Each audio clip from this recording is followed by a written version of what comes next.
Sakaja, so long as you are a con man, sisi tunakuangalia kwa CCTV. MP, MCA, mpaka chief, mpaka sub chief, mpaka shule head teacher mwenye nakula hongo, watu wote one time.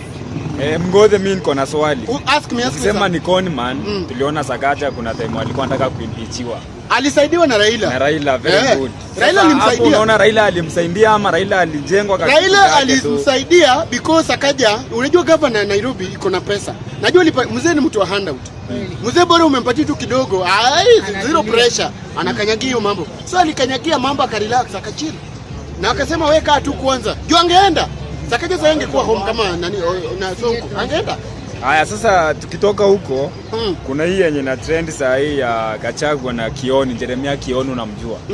Jeremiah Kioni ameweza kusema Gachagua wanafanya kazi na Ruto.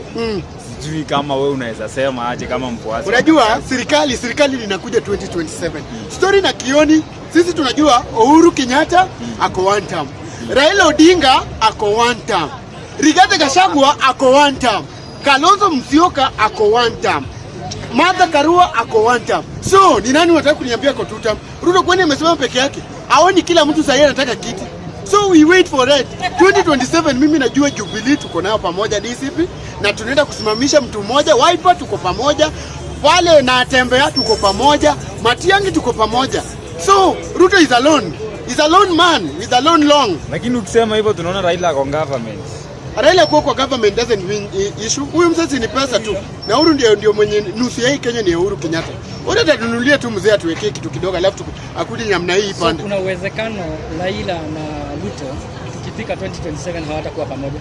Hata hawakui kwa moja kuanzia leo venye naongea hivi. Hawako pamoja. Sasa hii tu ni ile tu ni project inakaa pale kule mshahara. Najua bado kazi haijaisha. Wewe acha kazi ishe 2027, hiyo bunge ivunjwe. You see what will go on. Mgodhe umekuwa ukitazamua na